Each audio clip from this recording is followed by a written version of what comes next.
PR সহ 5 দাবিতে আবারও রাজপথের কর্মসূচি জামায়াত ও ইসলামী আন্দোলনের। অস্থিতিশীল হবে দেশ, চায় না জনগণ, বলছে বিএনপি। নির্বাচন বানচালের চেষ্টা আন্তর্জাতিক কোনো শক্তির, অভিযোগ প্রধান উপদেষ্টার। রোহিঙ্গা ইস্যুতে জাতিসংঘে উচ্চ পর্যায়ের সম্মেলন আজ। খাগড়াছড়িতে অবরোধে 144 ধারা অব্যাহত, সেনা বিজিবির টহল। পার্বত্য এলাকা নিয়ে গভীর ষড়যন্ত্রে ইউপিডিএফ, দাবি আঞ্চলিক সেনা কমান্ডারের। ইপিডিএফ কর্তৃক সমর্থিত যে তাদের নেতা ইউখানু মার্মা পুরো খাগড়াছড়িতে সমাবেশ ডেকে পুরো জিনিসটাকে অন্যদিকে প্রবাহিত করে।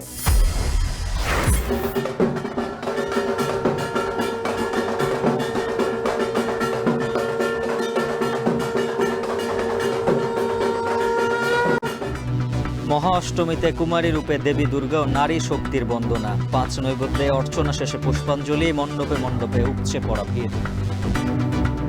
ধর্মীয়ভাবে আমাদেরকে মেয়েদেরকে মায়ের মতো সম্মান দেওয়া হয়েছে এই কুমারী পূজার মাধ্যমে।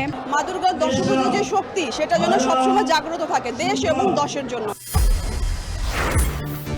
বেসরকারি ব্যবস্থাপনায় বাড়ল হজ প্যাকেজের মূল্য, সর্বনিম্ন 5,10,000 আর সর্বোচ্চ 7.5 লাখ টাকা নির্ধারণ। নিবন্ধনের ধীর গতিতে দুশ্চিন্তা।